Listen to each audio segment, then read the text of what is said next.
Hello दोस्तों, नमस्कार। आप सभी का आभिमान्य पर स्वागत है। ये आपकी अर्थशास्त्र का प्रथम अध्याय है, राष्ट्रीय आय। राष्ट्रीय आय को समझेंगे, राष्ट्रीय आय के बारे में कौन कौन सी अवधारणाएं, इनके बारे में विस्तार से देखेंगे और ये भी समझेंगे कि राष्ट्रीय आय को किस तरह से निर्धारित किया गया है।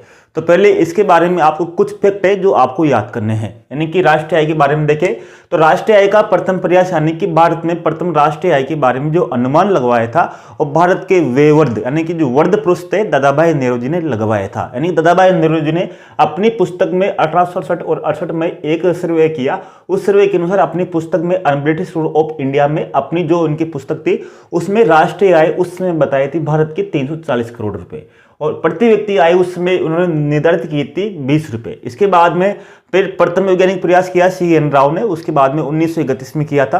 उसके बाद में अगर बात करें तो आधिकारिक रूप से यानी कि जो आधिकारिक रूप से जो ब्रिटिश सरकार ने आधिकारिक रूप से वाणिज्य मंत्रालय के द्वारा जो प्रथम जो प्रयास किया था वो था उसमें 1946 में, तब राष्ट्रीय आय थी 5,580 करोड़ रुपए और प्रति व्यक्ति आय थी 228 रुपए। ठीक है, ये उस समय था, यानी कि प्रथम गणना मानते हैं तो वो ये थी वाणिज्य मंत्रालय की। ठीक है, इसके बाद में भारत के स्वतंत्र होने के बाद में सर्वप्रथम भारत सरकार ने 4 अगस्त 1949 को राष्ट्रीय आय समिति का गठन किया। राष्ट्रीय आय समिति का गठन किया, उसके अध्यक्ष बनाए गए PC महालनोबिस। ठीक है, PC महालनोबिस इसके अध्यक्ष बनाए गए। उसके बाद में अब राष्ट्रीय आय का गणना करने के लिए 2 संस्थान कार्यरत थे। नंबर 1 तो आपका था राष्ट्रीय प्रतिदर्श सर्वेक्षण संगठन। राष्ट्रीय प्रतिदर्श सर्वेक्षण संगठन, ये संगठन आपके बेरोजगारी के आंकड़े भी जारी यही करता था आपके। ठीक है, बेरोजगारी कितनी है ये भी यही जारी करता था। उसके बाद में केंद्रीय सांख्यिकी संगठन, ये आपके इस तरह से इन आंकड़ों को जारी करता था कि भारत की राष्ट्रीय आय कितनी थी। यानी कि उससे पहले यानी 2019 से पहले राष्ट्रीय प्रतिदर्श सर्वेक्षण संगठन और केंद्रीय सांख्यिकी संगठन दोनों मिलकर राष्ट्रीय आय का गणना करते थे। लेकिन मोदी सरकार ने इन दोनों को मिलाकर एक संस्थान बनाया, एक कार्यालय बनाया 2019 में, राष्ट्रीय सांख्यिकी कार्यालय। यानी कि अब से 2019 से जो राष्ट्रीय आय की जो आंकड़े जारी करता है वो करता है राष्ट्रीय सांख्यिकी कार्यालय, इनके आंकड़े जारी करता है और इनका विलय किया गया दोनों का राष्ट्रीय प्रतिदर्श सर्वेक्षण संगठन यानी कि NSSO और केंद्रीय सांख्यिकी संगठन CSO, दोनों का विलय करके ये संगठन आपकी बनाया गया। ठीक है, अब बात करते हैं यानी कि जो भारत की जो राष्ट्रीय आय है वो किस आधार पर गणना की जाती है। उससे पहले अपने देख लेते हैं कि राष्ट्रीय आय की गणना करने के लिए, आकलन करने के लिए कौन कौन सी विधियां हैं। तो अगर बात करें तो राष्ट्रीय आय की गणना करने के लिए 4 विधियां हैं और 4 विधियां सभी देशों में प्रचलित है। कोई देश किसी विधि को अपनाता है वो उसकी इच्छा के ऊपर निर्भर है, लेकिन चारों विधियां अपन को देखनी है। पहली विधि है आपके उत्पाद विधि या मूल्य वृद्धि विधि। यानी कि पहली विधि कौन सी है? उत्पाद विधि या मूल्य वृद्धि विधि। इसमें 3 क्षेत्र आते हैं, यानी कि 3 क्षेत्र आते हैं। कौन कौन से? यानी कि इसमें सभी उत्पादों को 3 भागों में बांटा गया है। कितने भागों में? 3 भागों में। 3 भाग ये आपके प्राथमिक, द्वितीय और तृतीय। प्राथमिक का मतलब है जो आपके प्रकृति से संबंधित जितने भी उत्पाद है वो प्राथमिक में, यानी कृषि, वन, मत्स्य, वन, आखेट जितने भी। और द्वितीय में है यानी कि प्राथमिक उत्पादों पर निर्भर, यानी कि विनिर्माण क्षेत्र भी कहते हैं। और तृतीय क्षेत्र है आपके सेवा क्षेत्र को सेवा क्षेत्र भी कहते हैं। इस तरह से अर्थव्यवस्था को 3 भागों में बांटा गया है। तो इसमें उत्पाद विधि, मूल्य वृद्धि विधि को समस्त उत्पादन को 3 भागों में बांटा गया है। अगर हम विकसित देशों की बात करें तो विकसित देशों में तीसरा क्षेत्र ही अधिकांशतः है। और अगर आप बात करें, अगर जैसे कोई देश जो अपनी प्रारंभिक अवस्था में है तो वहां पर जो सबसे प्रमुख रहेगा प्राथमिक उत्पाद ही रहेगा। यानी कि मानव सभ्यता में सबसे पहले कौन था? प्राथमिक उत्पाद ही था। इसके बाद में आपकी दूसरी विधि है आय विधि। आय विधि क्या है? आय विधि में क्या करते हैं कि इसमें राष्ट्रीय आय की गणना करने के लिए क्या करते हैं कि इसमें उत्पादन के साधनों के भुगतान के आधार पर राष्ट्रीय आय की गणना करते हैं। यानी कि आपने कितना भुगतान किया, जैसे अपने वेतन कितना दिया, अपने मजदूरों को श्रम कितना दिया, अपने पारिश्रमिक कितना दिया, रेंट कितना दिया, इन सब का कितना भुगतान किया। जितना भुगतान किया उतना ही आपके राष्ट्रीय आय, यानी कि भुगतान के आधार पर इस विधि का आकलन किया जाता है। ठीक है, तीसरी विधि है व्यय विधि या उपभोग विधि। व्यय विधि या उपयोग विधि क्या है? इसमें क्या करते हैं कि व्यय विधि और उपभोग विधि है, ये आपके दूसरे अध्याय है वो उसमें काम आएगी। इसमें क्या करते हैं, जैसे मैं आपको समझाऊंगा आपको यहाँ पर। जैसे कि मान लेते हैं आपकी कुल आय है, यानी कि आय यानी कि इनकम। अब आपकी कुल आय है तो आय से आप दो ही काम करोगे। एक नंबर एक काम करोगे कि आप उपभोग करोगे। उपभोग का मतलब ये है कि आप उसमें खर्च करोगे, यानी कि आप क्या करोगे, उपभोग करोगे। और दूसरा काम क्या करोगे, आप बचत करोगे, यानी कि आप उपभोग करने के बाद में आपके कुछ पैसे बचेंगे उनको आप बचत करोगे, यानी कि आप उसको सेविंग करोगे। यानी कि आप इनकम से दो ही काम करते हो, यानी कि उपभोग और बचत। इसके अलावा तीसरा काम नहीं होता है। तो इसमें व्यय विधि उपभोग विधि क्या करते हैं कि आपने कुल कितना उपभोग किया और आपने कुल कितनी बचत की, यानी कि कुल उपभोग और कुल बचत का दोनों का प्लस होता है आपकी कुल इनकम। यानी कि उपभोग और कुल बचत के आधार पर ही राष्ट्रीय आय की गणना की जाती है। यानी जितना उपभोग किया और कितना बचत की, इन दोनों का योग ही आपके व्यय विधि उपभोग विधि कहलाती है। यानी कि इन दोनों आंकड़ों का प्रयोग किया जाता है। ठीक है, यानी कि ये आपको पूछा जाएगा कि कौन सी विधि में किसका प्रयोग किया जाता है। जैसे भुगतान के आधार पर आय विधि, समस्त उत्पादन को तीन भागों में प्राथमिक द्वितीय तृतीय, कौन सी विधि, उत्पाद विधि, मूल्यवर्धी विधि या व्यय विधि उपभोग विधि, जो आपके कुल उपयोग और कुल बचत का योग दोनों का कहलाता है आपके व्यय विधि या उपभोग विधि। अगली विधि है आपकी सामाजिक लेखांकन विधि। ये आपके साइमन कुजनेस ने बहुत से जो आधुनिक विद्वान है उन्होंने ये विकसित की है। इस सामाजिक लेखांकन विधि में क्या होता है कि समाज के वर्गों को अलग अलग इनकम के आधार पर अलग अलग ग्रुपों में बांट लिया जाता है और उनकी इनकमों के आधार पर इसमें अलग अलग वर्गों के आधार पर, यानी कि विभिन्न समूहों में बांटकर जनसंख्या को उसके आधार पर इसकी रिपोर्ट तैयार की जाती है। ये आधुनिक विधि है और इसमें क्या करता है, इसमें सामाजिक प्रभावों का अध्ययन किया जाता है। यानी कि राष्ट्रीय आय के साथ साथ इसमें सामाजिक प्रभावों का भी अध्ययन किया जाता है, जिसमें इसमें लेखांकन किया जाता है। ठीक है, इसमें सामाजिक लेखांकन भी किया जाता है।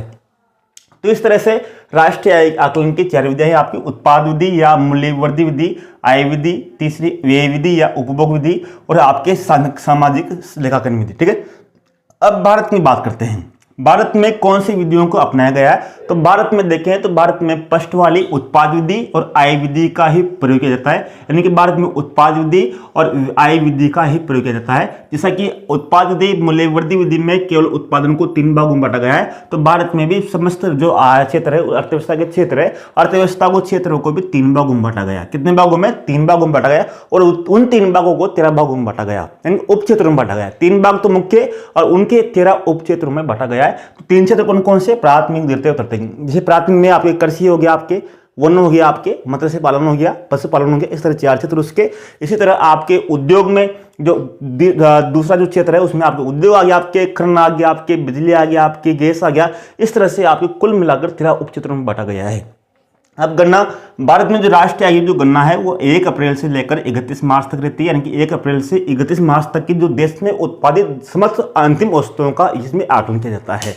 इसके बाद में अगर बात करें 1950-51 में, तो प्राथमिक क्षेत्र में जो भारत की कुल राष्ट्रीय आय का जो योगदान था वो प्राथमिक क्षेत्र से 50% प्राथमिक क्षेत्र से आता था और द्वितीय क्षेत्र से आपकी 14.35% आता था। उसके बाद में तृतीय क्षेत्र का 31.94% आता था। लेकिन वर्तमान में अगर बात करूं तो मैं आंकड़े मेरे पास वर्तमान में नहीं है, लेकिन वर्तमान में जो आंकड़े बताऊंगा आपको, तो वर्तमान में प्राथमिक क्षेत्र से अगर बात करें तो प्राथमिक क्षेत्र से मात्र 16% ही आता है। कितना परसेंट, 16%। यानी कि 1950 में लगभग आपके 50% था, अब कितना है, लगभग 16%, 16 से 18%, क्योंकि ये छमाही नतीजों के आधार पर ऊपर नीचे होते रहते हैं। इसी तरह आपके जो द्वितीय क्षेत्र है, द्वितीय क्षेत्र का योगदान लगभग आपके 30% के लगभग हो गया है, उससे ऊपर हो गया है। और तृतीय क्षेत्र का योगदान आपके लगभग 50% से ऊपर हो गया है। यानी कि आप एक बात देखना इसमें कि भारत में अब अर्थव्यवस्था में प्राथमिक क्षेत्र का अंश घटता जा रहा है, जबकि द्वितीय और तृतीय क्षेत्र का अंश बढ़ता जा रहा है। यानी कि भारत की अर्थव्यवस्था में तृतीय क्षेत्र का सर्वाधिक योगदान है राष्ट्रीय आय में, तो ये आपको जरूर ध्यान रखना है। यानी कि सेवा क्षेत्र का सर्वाधिक योगदान है भारत की अर्थव्यवस्था में। इसके बाद में प्रति व्यक्ति आय की बात करें तो आपके प्रति व्यक्ति आय 1950-51 में 274 रुपये थी। कितनी थी, 274 रुपये प्रति व्यक्ति आय थी। अभी वर्तमान में 2021-22 के अनुसार 1,50,326 थे और वर्तमान 2022-23 के अनुसार लगभग 1,78,000 के लगभग आपकी प्रति व्यक्ति आय है। यानी कि एक वर्ष में भारत में एक व्यक्ति कम से कम 1,78,000 रुपये कमा लेता है।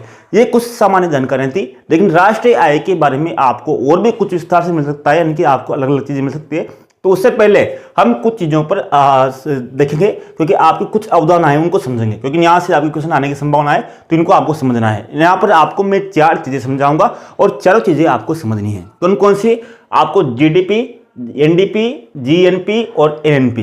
ठीक है, इन 4 चीजों को आपको समझना होगा। इन 4 चीजों को समझने के बाद में आपके राष्ट्रीय आय के बारे में जितनी भी धारणा है वो आपकी समाप्त हो जाएगी। जैसे नंबर 1, अपना देश है, अपना देश में क्या होता है कि अपने देश में बहुत से लोग काम करते हैं, जैसे विदेशी विदेशी कंपनियां भी हैं, वहाँ के लोग भी काम करते हैं और वहाँ के लोग भी यहाँ आकर भारत में काम करते हैं। बहुत सी कंपनियां भारत में, जैसे टाटा मोटर्स की कंपनी है, वहाँ से विदेशी लोगों को बुलाकर यहाँ काम करते हैं, तो तनख्वाह यहाँ से देते हैं, तो यहाँ पर वो खर्च करते हैं। तो इस तरह से अलग अलग लोगों को अलग अलग खर्च होते हैं। ऐसा हो सकता है कि भारत के लोग सऊदी अरब चले जाए, अमेरिका चले जाए वहाँ काम करने के लिए, और वहाँ से पैसा लेकर भारत में भेजे। तो इस तरह से आय पर क्या प्रभाव पड़ता है, तो इसके बारे में आप जानेंगे। नंबर 1, पहला है आपके जीडीपी। जीडीपी का मतलब क्या है, यानी कि जैसे मैं आपको बता दूं, यहाँ पर जैसे भारत है, अब भारत की ये कुल भौगोलिक सीमा है, यानी कि भारत की जो भौगोलिक सीमा है जैसे पूरी वाली, तो सकल घरेलू उत्पाद जीडीपी। जीडीपी का मतलब ये है कि सकल घरेलू उत्पाद, घरेलू का मतलब घर पर, यानी कि भारत के घर पर जितना भी उत्पाद होता है, यानी कि चाहे उसमें विदेशी हो, सब कुछ हो,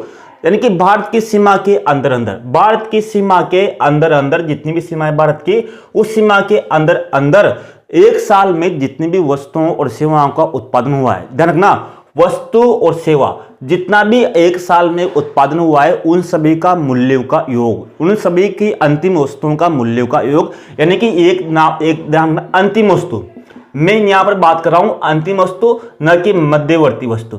मध्यवर्ती वस्तु का मतलब आप समझ गए होंगे, मध्यवर्ती वस्तु क्या है, अंतिम वस्तु क्या है।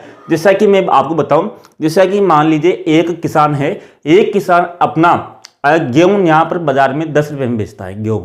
अब गेहूं को वो कोई कंपनी उसको खरीद कर उसके बिस्कुट बनाती है, और बिस्कुट वो उसको दूसरे लोगों को वो 10 रुपए में बेचती है, बिस्कुट, एक बिस्कुट को। तो 10 रुपए तो गेहूं हो गए और 10 रुपए का बिस्कुट हो गया।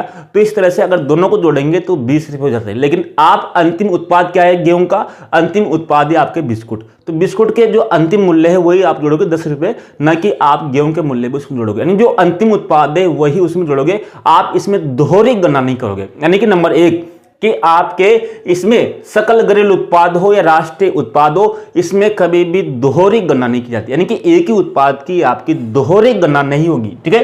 यानी कि आपके मध्यवर्ती वस्तु की गणना बिल्कुल भी नहीं होगी, यानी कि आपके नंबर 1 कि आप इसमें दोहरी गणना बिल्कुल भी नहीं करोगे, केवल अंतिम वस्तु के मूल्य को ही आप जोड़ोगे, ठीक है। यानी कि जैसे कि मान लीजिए आपने कोई फ्लिपकार्ट या अमेजन से कोई उत्पाद मंगवाया, अब उत्पाद मंगवाने के बाद में आपके पास अंतिम रूप से कितने रुपए में पहुंच रहा है वही आपके जोड़ा जाएगा। ये नहीं जोड़ा जाएगा कि उसका किराया कितना लगा, उसका ट्रांसपोर्ट कितना हुआ, उसके पैकिंग का कितना खर्च हुआ, ये नहीं जोड़ोगे आप उसमें अर्थव्यवस्था में, राष्ट्रीय में ये जोड़ोगे कि उपभोक्ता के पास अंतिम रूप से कितने रुपए में पहुंचा, वही उसमें जोड़ेंगे। बाकी उसके अंदर कितना उसमें श्रम लगा इसको नहीं जोड़ेंगे, केवल अंतिम वस्तु ही जोड़ेंगे, ठीक है। तो घरेलू सीमा में कि एक साल में एक देश के अंदर, केवल देश के अंदर, बाहर नहीं, इसकी सीमा के अंदर अंदर, चाहे उसमें सीमा के अंदर विदेशी लोग हो, विदेशी संस्थान हो, कंपनी हो, सब कुछ उन लोगों ने कुल मिलाकर कितना उत्पादन किया एक साल में, उसका अंतिम मूल्यों का योग ही आपके जीडीपी कहलाता है। क्या कहलाता है? जीडीपी। यानी कि ये आपके हमेशा अधिक रहेगी, यानी कि अगर आप कोई भी बात करोगे तो जीडीपी हमेशा आपके अधिक रहेगी राष्ट्रीय आय से, क्योंकि इसमें सब आ गए, इसमें सकल घरेलू उत्पाद में घर के अंदर सब आ गए आपके, इसमें विदेशी लोग भी आ गए, विदेशी संस्थान भी आ गए, विदेशी कंपनियां भी आ गई, सबका मूल्य इसमें जोड़ा जाएगा, क्योंकि ये समझ गए। अब इसमें आपके एक बार आता है साधन लागत, ये तो आपकी होगी किस पे? बाजार मूल्य पर, बाजार मूल्य पर। लेकिन अगर आपको बोला जाएगा कि साधन लागत पर सकल घरेलू उत्पाद का फॉर्मूला क्या है, साधन लागत यानी कि आपके साधनों का प्रयोग करके कितना सकल उत्पाद है, तो साधन लागत का मतलब यह है कि आपके, यानी कि अब जीडीपी में आपकी सरकार ने कुछ काम किया होगा, तो साधन लागत पर आप दो चीजें, आपको केवल 3 चीजें याद करनी है। एक तो आपको अप्रत्यक्ष कर, एक आपके सब्सिडी कहने वाला सरकार के माध्यम से सहायता। जैसे मान लो आपको गैस सिलेंडर मिल रहा है, उसकी जो वास्तविक कीमत है मान लीजिए 1100 रुपए, लेकिन सरकार उसको सब्सिडी दे रही है आपकी 500 रुपए, और आपको 600 रुपए ही मिल रहे हैं, 600 रुपए में गैस सिलेंडर मिल रहा है, तो आपके सब्सिडी कितनी होगी आपके, वो उसमें उसको ध्यान रखना। और अप्रत्यक्ष कर हो गए या आपकी मूल्यह्रास हो गए, इन 3 चीजों को आपको ध्यान रखना है, सब्सिडी, आपके मूल्यह्रास और आपके अप्रत्यक्ष कर। साधन लागत पर क्या है? साधन लागत पे आगे क्या है? स, क्या है आपके? स। अगर स में अगर आप सब्सिडी देखोगे, सब्सिडी में आगे क्या है? स। तो साधन लागत जहां पर भी आया है तो साधन लागत में आगे स है, तो आप एक बात कर लेना कि वहां पर आप जहां पर भी आएगी सकल घरेलू उत्पाद साधन लागत पर, तो जीडीपी में से आपको क्या करना है, इसमें साधन लागत पूछे तो आपको उसमें सब्सिडी क्या करना है? जोड़ देना है, यानी कि स से सब्सिडी जोड़ देना है और अप्रत्यक्ष कर उसमें घटा देना है। तो इससे आपके सकल घरेलू उत्पाद प्राप्त हो जाएगा, यानी कि जीडीपी, यानी कि मार्केट। ये आपके यहाँ पर एमपी, एमपी का मतलब है मार्केट, मार्केट यानी कि बाजार, बाजार मूल्य पे। ये जो अपने बात की ऊपर वाली ये पूरी जो सब कुछ है ये अपने बाजार मूल्य बात कर रहे हैं, लेकिन साधन में पूछेगा वो साधन मूल्य पे क्या है सकल घरेलू उत्पाद, तो उसमें मार्केट यहाँ लिख दिया मैंने, यहाँ पर साधन लागत नहीं लिखा। तो जीडीपी में आप प्रत्यक्ष जो घटा दीजिए और उसमें सब जोड़ दीजिए, जिसमें आपके साधन लागत सकल घरेलू उत्पाद प्राप्त हो जाएगा। इसके बाद में है आपके एनडीपी, यानी कि शुद्ध घरेलू उत्पाद। क्या है आपके शुद्ध घरेलू उत्पाद? अब शुद्ध घरेलू उत्पाद में क्या है? शुद्ध घरेलू उत्पाद में केवल आपको मूल्यह्रास घटाना है। किसमें? आपको शुद्ध देखोगे तो शुद्ध में ऊ की मात्रा है, मूल्यह्रास में किसकी मात्रा है? ऊ की मात्रा है, दोनों में ऊ की मात्रा है। जहां पर आपको शुद्ध घरेलू उत्पाद आ जाए तो शुद्ध घरेलू उत्पाद में आपकी ऊ की मात्रा है सु में, अब मूल्य में भी ऊ की मात्रा है। तो यहां पर बस आपको ये याद करना है कि मूल्यह्रास, क्योंकि ये तो अपनी याद कर लेंगे अच्छे से, लेकिन वहां पर जब क्वेश्चन आएगा तो अपने कंफ्यूज हो जाएंगे कि साधन लागत पर सकल घरेलू उत्पाद क्या है। तो ये आएगा साधन लागत पर तो सारी के सब्जेक्ट उसमें जोड़नी है और प्रत्यक्ष कर आपको घटाना है। और आपको पूछ ले शुद्ध घरेलू उत्पाद, यानी कि शुद्ध घरेलू उत्पाद का मतलब ये कि एक साल के अंदर आपने जो उत्पादन किया, उत्पादन करने के लिए आपने किस किस का प्रयोग किया। जैसे आप मान लीजिए आपने जैसे मशीनें हैं, अब मशीनें ने उत्पादन किया तो मशीनों में टूट फूट हुई होगी, उसका मूल्यह्रास हुआ होगा। तो ये आपको याद करना है कि शुद्ध घरेलू उत्पाद में आपको मूल्यह्रास घटाना है। जो आपके जितना आस हुआ, जैसे आपकी कॉस्ट लगई, तो मूल्यह्रास घटाने पर किसमें? सकल घरेलू उत्पाद में, यानी कि जीडीपी में मूल्यह्रास घटाने पर, यानी कि जीडीपी में मूल्यह्रास घटाएंगे तो उस पर एनडीपी प्राप्त हो जाएगा अपना, किसका? शुद्ध घरेलू उत्पाद। तो दोनों समझ में आएगा आपको कि सकल घरेलू उत्पाद की 3 अवधारणा आपको याद करनी है। कौन कौन से? साधन लागत पर सकल घरेलू उत्पाद और शुद्ध घरेलू उत्पाद। अगर ये आपको समझ में आ गई, केवल आपको 3 चीज याद रखनी है। कौन कौन सी? नंबर 1 आपको अप्रत्यक्ष कर, दूसरी सब्सिडी और तीसरा मूल्यह्रास। ये 3 चीजें आपको याद रखनी है। और घरेलू उत्पाद का मतलब है एक देश की सीमा के अंदर, ये बात के अपने घरेलू उत्पाद देश की सीमा के अंदर। अगला टॉपिक है आपके सकल राष्ट्रीय उत्पाद। अब जीएनपी, जीएनपी यहां आ गया राष्ट्रीय, अन्य था घरेलू, तो यहां राष्ट्रीय आ गया। अब समझना राष्ट्र क्या है। राष्ट्र का मतलब ये है कि इसमें आपके, अब राष्ट्र आ गया तो राष्ट्र का संबंध अन्य देशों से भी होता है, यानी कि अन्य राष्ट्र से होता है। अब मैंने यहां पर यह कहा था कि जैसे आपके देश के अंदर विदेशी लोग भी काम कर रहे हैं और विदेशी संस्थान भी काम कर रही है, तो सकल घरेलू उत्पाद में अपने देश में जोड़ ले उसका पैसा। लेकिन राष्ट्रीय उत्पाद में क्या होता है कि इसमें यह जोड़ा जाता है कि यहाँ अपने जो विदेशी लोग काम कर रहे हैं उनके द्वारा जो पैसा कमाया गया उसको आपको घटाना होगा। आपको उसमें क्या करना होगा? आपको अपने देश की इनकम से उसको घटाना होगा। साथ ही आपके भारत के, जैसे भारत के जो लोग हैं जो विदेशों में काम कर रहे हैं, उनके जो इनकम जो आप भारत देश में भेजी जाती है उनको आपको जोड़ना होगा। जबकि इसमें घरेलू उत्पाद में क्या करते थे? इसमें न तो भारत के लोगों के द्वारा भेजी गई इनकम जोड़ते थे, न ही हम जो देश में विदेशी लोग काम करते थे उनको जो बाहर की जोड़ते थे। तो इस तरह से आपको क्या करना है कि आपको सकल राष्ट्रीय उत्पाद में, सकल राष्ट्रीय उत्पाद में आपको क्या करना है कि आपको विदेशों से, यानी कि भारत में विदेशों से भेजी गई कितनी इनकम है और भारत से विदेशी लोग रह रहे हैं उनके द्वारा कितनी इनकम बाहर भेजी गई, इनको आपको इसमें करना है, यानी कि इसमें आपको माइनस करना है। तो इसे प्राप्त होगा जीएनपी। जीएनपी क्या है? इसमें क्या करना है आपको? सकल घरेलू उत्पाद, आप क्या गया सकल घरेलू उत्पाद और विदेशों से प्राप्त शुद्ध साधनों का योग, यानी कि विदेशों से प्राप्त शुद्ध साधनों का योग, इन दोनों का योग ही आपके जीएनपी होता है। जैसे आपके मान लीजिए जीडीपी तो कुल ये हो गए, अब मान लीजिए आपके इन दोनों को जोड़ोगे तो जैसे मान लो विदेशों में, जैसे मान लीजिए भारत में, यहां बताता हूं आपको, ये भारत है। अब भारत में यहाँ पर विदेशी लोग रह रहे हैं, अब विदेशी लोग यहाँ पर रहकर लगभग यहाँ से 10 रुपए, कितने रुपए? 10 रुपए यहाँ से कमाकर बाहर भेज रहे हैं। कितने रुपए? 10 रुपए कमाकर बाहर अपने देशों में भेज रहे हैं। जबकि भारत के लोग यहाँ पर रह रहे हैं विदेशों में, अमेरिका, चीन, जापान, जिन देशों में रह रहे हैं, और वहां रहकर भारत के लोग यहाँ पर अपने देश में भेज रहे हैं 5 रुपए। कितने रुपए भेज रहे हैं? 5 रुपए। अब 5 रुपए भेज रहे हैं तो इसका मतलब है कि यहाँ 5 रुपए आए और जा 10 रुपए रहे हैं, यानी कि भारत से 10 रुपए जा रहे हैं लेकिन प्राप्त 5 रुपए ही रहे। तो यानी कि भारत का 5 रुपए माइनस रहेगा, कितना रहेगा? 5 रुपए। यानी कि जीडीपी में 5 रुपए कम कर दो आप, यानी कि भारत में 5 रुपए और कम कर दो, यहां से जोड़ो जाएगा आपके एनएपी, यानी कि विदेश से प्राप्त शुद्ध आय, यानी कि भारत से, यहाँ पर आएगा भारत से भेजी गई प्लस या माइनस दोनों में इसे कर लो, विदेशों से भेजी गई भारत में, तो यहां पर आप जोड़ोगे तो जीडीपी प्लस, यानी कि सकल घरेलू उत्पाद विदेशों से प्राप्त शुद्ध साधनों का योग। तो यहां पर आप एक बात ध्यान रखना कि भारत से भारत से अधिकांश आय विदेशों में जाती है, जबकि विदेशों से कम प्राप्त होती है। इस कारण भारत की जो सकल राष्ट्रीय उत्पाद है वो हमेशा सकल घरेलू उत्पाद से कम होता है। ठीक है, क्यों होता है? क्योंकि सकल घरेलू आपको कुछ नहीं आएगा कि क्यों भारत में सकल राष्ट्रीय उत्पाद सकल घरेलू उत्पाद से कम होता है। कारण यह है कि भारत से जो पैसा आता है बाहर से विदेशों से वो कम आता है, जबकि भारत से जो विदेशों के द्वारा पैसा भेजा जाता है विदेशों में वो ज्यादा भेजा जाता है। इसलिए सकल राष्ट्रीय उत्पाद भारत का क्या होता है? कम होता है जीडीपी की अपेक्षा। अब वैसे अवधारणा इसी की सकल राष्ट्रीय उत्पाद की, जैसे अपने शुद्ध घरेलू उत्पाद पढ़ा या साधन लागत पढ़ा, तो जैसे आपके यहाँ पूछा जाएगा, जैसे आपके नहीं आ गया शुद्ध राष्ट्रीय उत्पाद क्या है। शुद्ध राष्ट्रीय उत्पाद क्या है?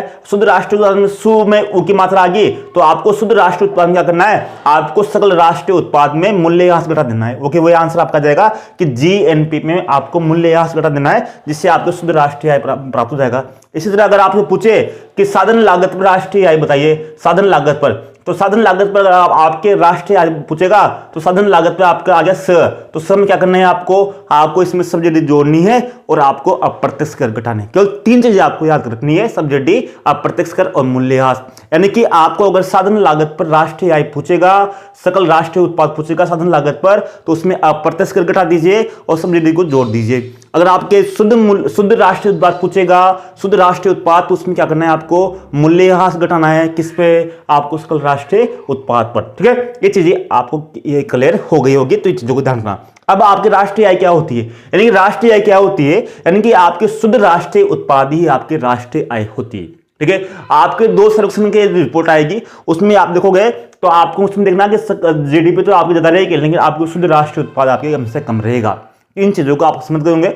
एक बार फिर आप इस वीडियो को देखना, बाकी जो दूसरा वीडियो आएगा उसमें इनको अलग अलग से समझाऊंगा आपको आंकड़े से कि किस तरह से इनकी गणना की जाती है। इनकी एक सारणी दूंगा, सारणी देने के बाद में आपको अच्छे से समझ आ जाएगा कि क्या क्या है। तो इस सूत्र आपको समझ आए होंगे, यानी कि जीडीपी सकल घरेलू उत्पाद क्या है, शुद्ध घरेलू उत्पाद क्या है। केवल आपको 3 चीजें, अप्रत्यक्ष कर और सब्सिडी और आपको मूल्यह्रास, आपको ध्यान रखना है कि मूल्यह्रास कब घटेगा, तो वो की मात्रा आएगी, और साधन सब्सिडी कब जुड़ेगी आपके? जब आपको साधन लागत पूछा जाएगा। तो ये चीजें आपको ध्यान रखनी है। और राष्ट्रीय आय क्या होती है? साधन लागत पर। राष्ट्रीय आय क्या होती है? साधन लागत पर ही आपकी शुद्ध राष्ट्रीय उत्पाद ही आपके राष्ट्रीय आय होती है। तो ये आपके राष्ट्रीय वाला आय वाला टॉपिक था, जहां से आपके इतने क्वेश्चन बैठते हैं। ये आपके 4 जो चीजें हैं, इन 4 चीजों को अच्छे से ध्यान देना। कौन कौन से? जीडीपी, एनडीपी और जीएनपी और एनएनपी। ये चीजें आपके जो बिल्कुल आसानी से आपको समझ में आएगी, इसमें कोई दिक्कत नहीं आएगी। धन्यवाद, नमस्कार, जय हिंद दोस्तों। अगले वीडियो में मिलते हैं।